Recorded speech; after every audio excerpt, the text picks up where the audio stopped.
Well, good morning. Welcome to this morning's devotional.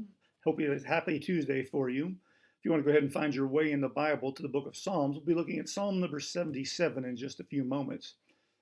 The astute observer is realizing that for just a couple times so far in the past year that we've been doing these, I'm in a different location. This morning, I'm doing this from my office at the campus of Charleston Southern University. For some of you, you realize this, that I'm a full-time college professor and just a part-time pastor. And so between the two jobs, I put in a lot of hours, and a lot of times, by God's grace, the ideas and the needs and concerns overlap. There are a lot of college students who come to see from CSU to Doorway Baptist. And then there are a lot of times there are things I've been discussing at church that become applicable at school as I talk about different things going on in the lives of the students, or vice versa. I've been lecturing on a topic and then been able to come back to church that evening, say on a Wednesday night, and talk about something I literally had just covered during a lecture earlier in the day.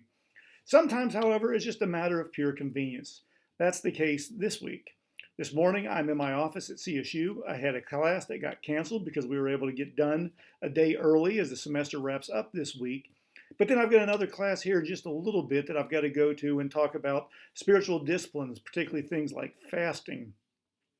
But this morning, as we look at Psalm number 77, it's particularly relevant as well for us because the psalmist is recognizing, admitting his particular struggles, spiritual struggles, struggles that many of us have felt at some point in our life. If you've been a Christian long enough, you've surely felt a struggle here or there, but also struggles maybe that are really relevant to us in light of COVID and the past 13 months.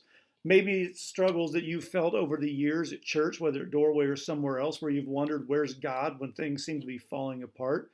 Why do things keep going this way and not that way? We all struggle with that occasionally. The psalmist helps us think through that. So if you're ready, let's go ahead and read Psalm number 77, starting at verse 1. I cry aloud to God, and he will hear me. In the day of my trouble, I seek the Lord.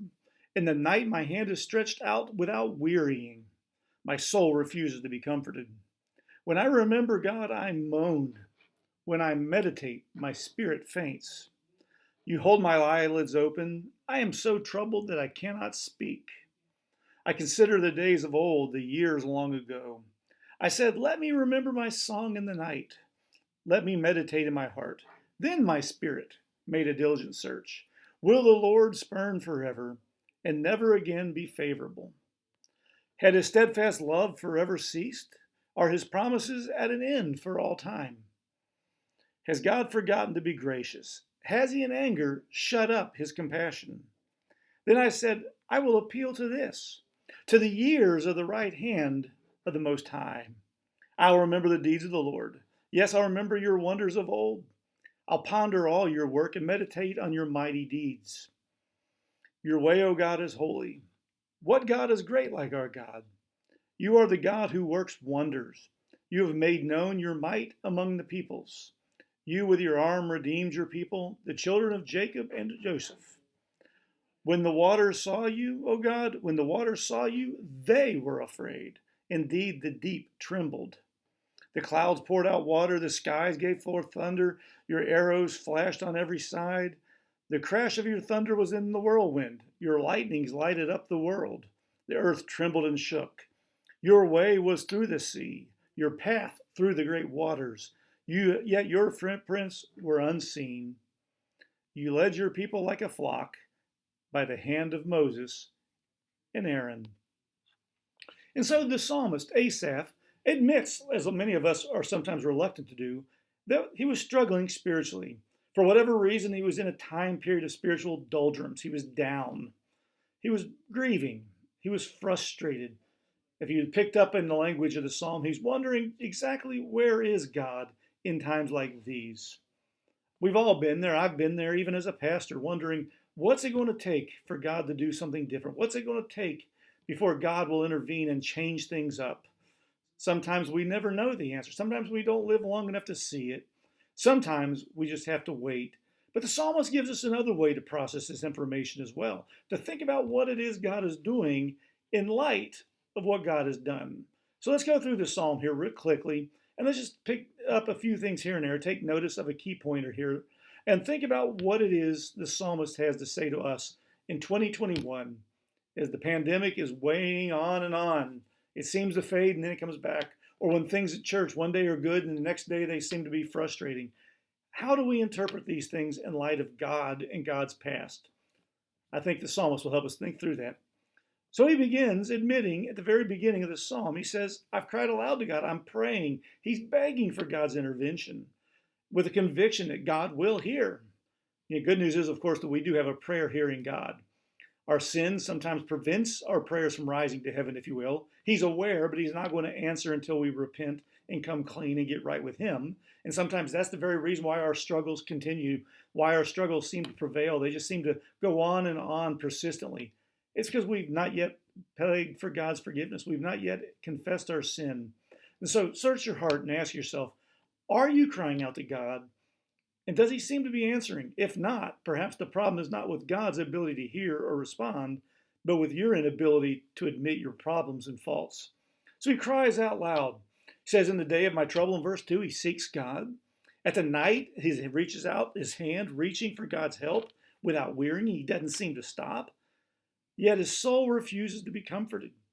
He can't find and doesn't accept what it is offered to help solve the problem. When I remember God, I moan. When I meditate, he says, my spirit faints. It's too much. It's overwhelming. It's frustrating. But then he continues on. He says, verse 4, God holds his eyelids open. He says, otherwise I'm so troubled I can't speak. But here's the answer. This is the answer for us as well. I consider the days of old, the years long ago. Now, it's a good reminder for us here, though. When the psalmist says he remembers the days of old, he's not talking about yesterday. He's not talking about the good old days of 10 years ago or 20 years ago when things seemingly were perfect.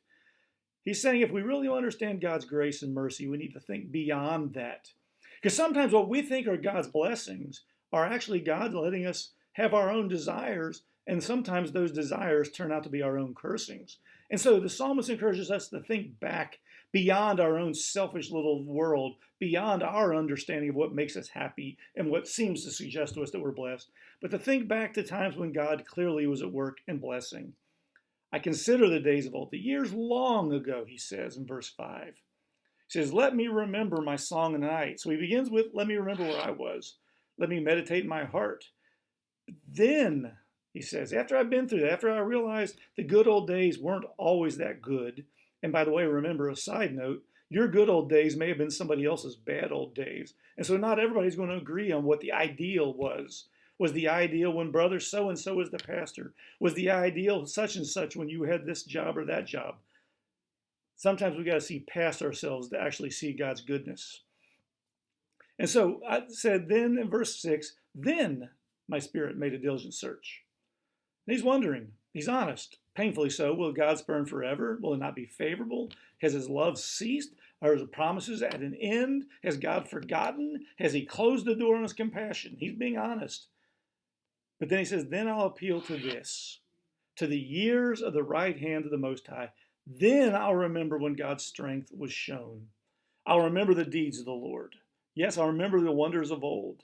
I'll ponder your works. I'll meditate on your mighty deeds. For us, that means we need to, just like the writer, think back to what God has done in the past, the biblical past.